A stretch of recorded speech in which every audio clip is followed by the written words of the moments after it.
मैं अतीत हूं। उधर पार्वती स्वरूपा माता दुर्गा ने दैत्यों की शक्ति समाप्त कर दी, उन्हें पुनः पाताल लोक जाने पर विवश कर दिया। देवताओं को देवलोक वापस मिल गया, संघर्ष समाप्त हो गए। अब सारे ब्रह्मांड में शांति थी, किंतु विष्णु लोक का वातावरण केवल अशांति नहीं, संघर्षपूर्ण था। आदि शक्ति की बनाई हुई दोनों शक्तियों लक्ष्मी और सरस्वती में श्रेष्ठता को लेकर अदृश्य संघर्ष आरंभ हुआ। सरस्वती ज्ञान की देवी है और लक्ष्मी ऐश्वर्य तथा वैभव की, दोनों एक दूसरे की प्रतियोगी। और एक दिन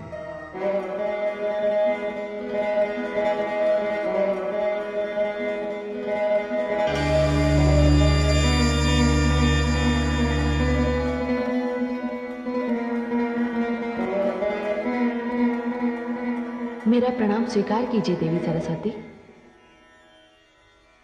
आइए देवी लक्ष्मी, आपके आगमन से ब्रह्मलोक धन्य हुआ। आपका स्वागत है, आसन ग्रहण कीजिए। धन्यवाद। धन्यवाद देवी सरस्वती। जन कल्याण के कार्यों में इतनी व्यस्त रहती हूं कि कहीं आने जाने का समय ही नहीं मिलता। अब क्या करूं, मेरा नाम ही लक्ष्मी है, धन और वैभव की देवी हूं। सारा विश्व आदर करता है मेरा, घर घर में मेरा स्वागत होता है। जहां जहां पहुंच जाती हूं, सुख, संपत्ति और वैभव अपने आप पहुंच जाते हैं वहां। यह सत्य है देवी कि आप सुख, संपत्ति और वैभव की देवी हैं। यह भी सत्य है कि घर घर में आपका स्वागत होता है। किंतु क्या देवी सरस्वती? किंतु आप कहीं टिकती नहीं, स्थिरता नहीं है आप में। इसलिए तो संसार आपको चंचला कहता है, क्षणे रुष्टा क्षणे तुष्टा। आप एक क्षण में रुष्ट हो जाती हैं और एक क्षण में तुष्ट। आज आप यहां हैं तो कल वहां, किंतु मैं ऐसी नहीं हूं। मैं तो ज्ञान और विद्या की देवी हूं। मैं एक बार जिस मंदिर में प्रवेश कर जाती हूं, वहां सदा के लिए स्थापित हो जाती हूं। किंतु मेरे बिना किसी को जीवन का सुख नहीं मिलता। मैं धन हूं देवी सरस्वती, और निर्धनता सबसे बड़ा अभिशाप है। धन तो मैं भी हूं देवी लक्ष्मी, अंतर इतना है, आपका दिया हुआ धन तन के लिए है और मेरा दिया हुआ धन मन के लिए है। आपका दिया हुआ धन कोई भी चुरा सकता है, छीन सकता है, किंतु मैं तो विद्या हूं, ज्ञान हूं। मुझे ना तो कोई चुरा सकता है, ना छीन सकता है। और सबसे बड़ी बात तो यह है कि मेरा दिया हुआ धन जितना भी बांटिए उतना ही बढ़ता है। देवी सरस्वती, आप जानती हैं राजा को राजा क्यों कहते हैं? क्योंकि उसके पास मैं हूं। आप भूल रही हैं देवी लक्ष्मी, राजमुकुट का तब तक कोई अर्थ नहीं जब तक उसके पीछे राज तिलक का आधार ना हो, बल ना हो, संस्कार ना हो। और राज तिलक के पीछे शक्ति होती है मंत्र की, विद्या की, ज्ञान की। और सत्य तो यह है देवी लक्ष्मी कि जिसके पास मेरी दी हुई बुद्धि की शक्ति ना हो, उसके पास आपका दिया हुआ धन भी नहीं रह सकता। देवी सरस्वती, आपके पास थोथे शब्दों की कमी नहीं, आप तो बस वाणी ही वाणी हैं। देवी लक्ष्मी,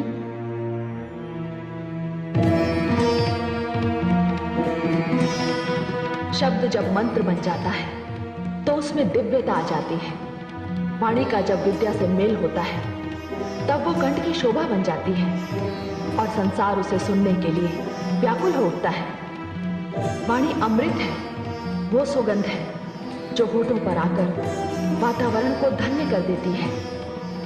देवी सरस्वती, सत्य तो ये है कि मेरे आने से उदास वातावरण आनंदमय हो जाता है, रोते हुए मुख हंसने लगते हैं। और वो बात तो आपने अवश्य सुनी होगी कि भूखे पेट भजन भी नहीं होता।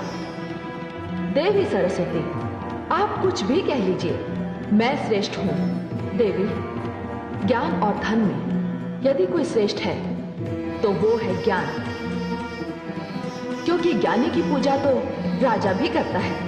अतः श्रेष्ठ मैं हूं, आप श्रेष्ठ हैं या मैं, हम दोनों इस विवाद में ना पड़कर इसका निर्णय भगवान विष्णु पर छोड़ते हैं कि हम दोनों में कौन श्रेष्ठ है। मुझे स्वीकार है, तो चलिए।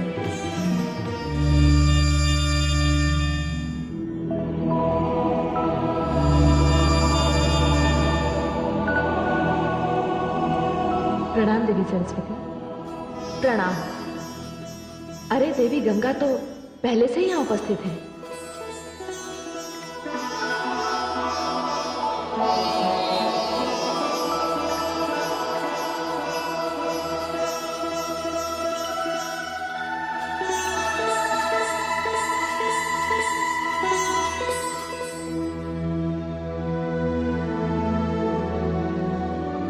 हे देवी लक्ष्मी, आप मुझे स्वयं यहां लेकर आई हैं।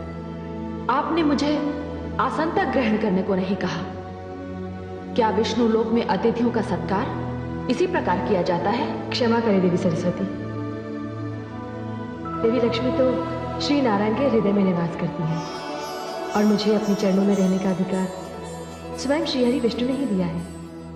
और रही आपकी बात, तो आपके लिए तो सदैव ही यहाँ स्थान की कमी रहती है। ये समस्या मेरी नहीं, आप ही की है। मैं अतिथि हूं और नियमानुसार आपको अपना स्थान छोड़कर मुझे स्थान देना चाहिए। देवी सरस्वती, मैं तो अपना स्थान छोड़ने की सोच भी नहीं सकती। और मैं अपना स्थान छोड़कर कहाँ जाऊंगी? तो आप मुझे यहाँ लाई क्यों? अब तो ये बात मुझे स्वयं श्री हरि से पूछनी पड़ेगी कि यहाँ मेरा स्थान कहाँ है। किंतु इस समय ये संभव नहीं है देवी सरस्वती। वे योग निद्रा में हैं। मैं उन्हें जगाऊंगी और मैं आपको इसकी अनुमति नहीं दूंगी। आप घोर अपमान कर रही हैं मेरा देवी लक्ष्मी। देवी लक्ष्मी सत्य ही तो कह रही है। देवी गंगा, मैं जानती हूं कि आप इनकी हाँ में हाँ क्यों मिला रही हैं। मैं ये भी भली भांति जानती हूं कि वो कौन है जो मेरे विरुद्ध आपके कान भरता रहता है। भला मेरे कान कौन भरेगा? देवी गंगे हो ना हो, देवी सरस्वती का संकेत मेरी ओर है। इन्हें संदेह है कि इन्हें चढ़ाने के लिए मैं आपको उकसाती हूं। संदेह नहीं देवी लक्ष्मी, मुझे पूर्ण विश्वास है। ये सरासर अन्याय है देवी सरस्वती। ये बात मैं भली भांति जानती हूँ कि आप भगवान श्री हरि विष्णु के चरणों में स्थान पाने के लिए सदैव ही व्याकुल रहती है। किंतु नीलकमल ने ये स्थान स्वयं मुझे दिया है और आप देवी लक्ष्मी से व्यर्थ ही रुष्ट हो रही है। गंगा सत्य कह रही है देवी सरस्वती। हाँ, गंगा तो सत्य ही कहेगी ना। मैं आप दोनों के षड्यंत्र को, इस अभिनय को भली भांति जानती हूँ। देखिए देवी सरस्वती, यदि आपके मन में देवी लक्ष्मी के लिए कोई दुराग्रह है तो कृपया मुझे क्षमा करें, मुझे व्यवहार में ना लाएं। गंगे, आपको व्यवहार में लाने की क्या आवश्यकता है मुझे? मैं स्वयं इतनी सक्षम हूं कि अपने ज्ञान से, अपनी बुद्धि से, अपनी योग्यता से एक दिन श्री हरि के चरणों में ही नहीं, हृदय में स्थान प्राप्त कर लूंगी। नहीं देवी सरस्वती, नहीं, वो दिन कभी नहीं आएगा। उनके हृदय में मेरा निवास है और कोई कितना भी शक्तिशाली क्यों ना हो, मुझे श्री हरि के हृदय से कोई नहीं निकाल सकता। अच्छा, तो आप मुझे चुनौती दे रही है देवी लक्ष्मी। देखिए देवी सरस्वती, आपका विवाद देवी गंगा से आरंभ हुआ और अब आपने अपने क्रोध का लक्ष्य मुझे बना लिया।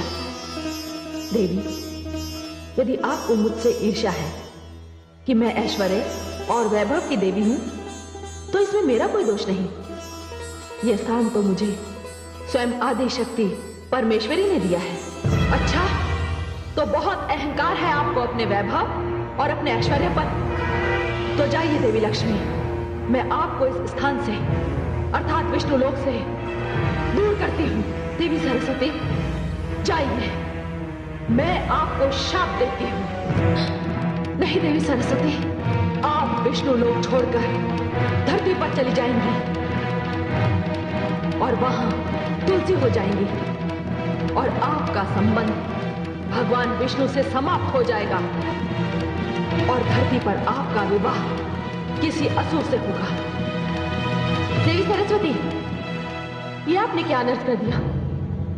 आपका विवाह तो मुझसे था और आपने देवी लक्ष्मी को श्राप दे दिया। ये अनर्थ मैं सहन नहीं करूंगी। जाइए, मैं भी आपको श्राप देती हूं कि आप धरती पर नदी बनकर प्रकट होंगी। जाइए, नीचे उतर जाइए। देवी गंगे, आपने देवी लक्ष्मी के लिए मुझे श्राप दिया, तो मैं भी आपको श्राप देती हूं कि अब आप श्री हरि के चरणों से निकलकर धरती पर नदी बनकर उतरेंगी और अधिक से अधिक पापियों के संपर्क में आएंगी। आप पापियों से घिरी रहेंगी।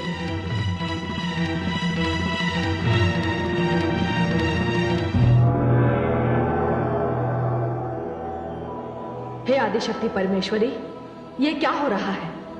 आपकी रची हुई ये दो शक्तियां, देवी लक्ष्मी तथा देवी सरस्वती, आपस में लड़ रही हैं। क्यों? इसमें विचित्र क्या है? धन और बुद्धि में तो सदैव संघर्ष रहा है और सदैव रहेगा। यही तो होता आ रहा है। ऐश्वर्य कहता है उसके बिना सब व्यर्थ है। ज्ञान कहता है उसके बिना सब व्यर्थ है। श्रेष्ठता का ये युद्ध ना कभी रुका है और ना कभी रुकेगा। किंतु हे आदिशक्ति परमेश्वरी, इसका परिणाम क्या होगा? ये तीनों देवियां जाएंगी कहां? हे महाकाली, इसके लिए तो पृष्ठभूमि बहुत पहले से बन चुकी है। मैं आपका तात्पर्य नहीं समझी देवी परमेश्वरी, मैं तुम्हें समझाती हूं। वो देखो, वन में एक राजा कितनी कठिन तपस्या कर रहा है। इस राजा का नाम है धर्मध्वज। ओम श्री लक्ष्मी देवाय नमः। ओम श्री लक्ष्मी देवाय नमः। ओम श्री लक्ष्मी देवाय नमः। ओम श्री लक्ष्मी देवाय नमः। ओम श्री लक्ष्मी देवाय नमः। ओम श्री लक्ष्मी देवाय नमः। ओम श्री लक्ष्मी देवाय नमः। ओम श्री लक्ष्मी देवाय नमः। ओम श्री लक्ष्मी देवाय नमः। ओम श्री लक्ष्मी देवाय नमः। ओम श्री लक्ष्मी देवाय नमः। ओम श्री लक्ष्मी देवाय नमः। हे देवी परमेश्वरी, ये तो देवी लक्ष्मी की तपस्या कर रहा है। ये धर्मध्वज क्या चाहता है? हे देवी, इसकी कोई संतान नहीं है और वो देवी लक्ष्मी को संतान रूप में प्राप्त करना चाहता है। सच पूछो तो मेरी भी यही इच्छा थी कि ये देवियां स्वर्गलोक से पृथ्वी पर जाएं और पृथ्वी निवासियों के काम आए। हे देवी परमेश्वरी, ये कैसे होगा? देवी लक्ष्मी पृथ्वी पर तुलसी बनकर जन्म लेगी। देवी सरस्वती एक कल्याणकारी जलधारा के रूप में प्रकट होंगी और देवी गंगा को भागीरथ नाम का एक महान तपस्वी राजा धरती पर उतार कर ले जाएगा। हे देवी परमेश्वरी, यह सब आपकी इच्छा से हो रहा है। आपकी लीला अपरंपार है। मैं भी देखती हूं पृथ्वी पर उतर कर ये देवियां क्या करती हैं। किंतु इस समय तो देवी लक्ष्मी अपने शाप को लेकर बड़ी चिंतित हैं।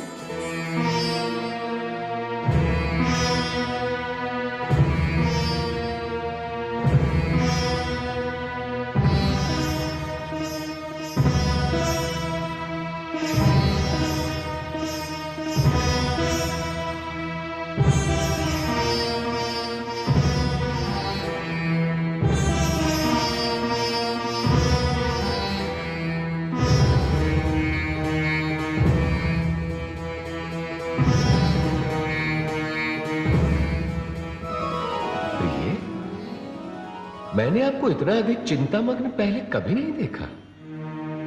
हे कमल लोचन, आप तो यूं ही योग निद्रा में थे। आपको तो ज्ञात भी नहीं होगा कि यहां देवी सरस्वती ने पधार कर क्या अनर्थ कर दिया। नहीं नहीं, मुझे तो कुछ भी ज्ञात नहीं, परंतु अनर्थ क्या हुआ? हे कमल लोचन, कहां मैं और कहां वो, और वो मुझे शाप देकर चली गई। श्राप? आपको श्राप? क्या श्राप दिया उन्होंने आपको? मानव योनि में जन्म लेने का। प्रिय, ये तो कोई श्राप ना हुआ, ये तो विधि ने पहले से ही रच रखा है। कदाचित आप ये नहीं जानते कि राजा धर्मध्वज आपको पुत्री रूप में प्राप्त करने के लिए आप ही की तपस्या कर रहे हैं। यदि आप उनका कष्ट देखेंगी तो आपका हृदय पिघल जाएगा और आपको उन्हें वर देना ही पड़ेगा।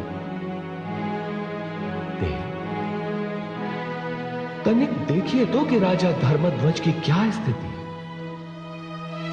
वन में तपस्या करते करते उनके शरीर पर धूल मिट्टी ने अपना डेरा जमा रखा है। वे कभी भी किसी भी भयानक वन्य प्राणी का आहार बन सकते हैं। आप तो करुणामयी है ना? जाने आपका ध्यान राजा धर्मध्वज की ओर क्यों नहीं गया?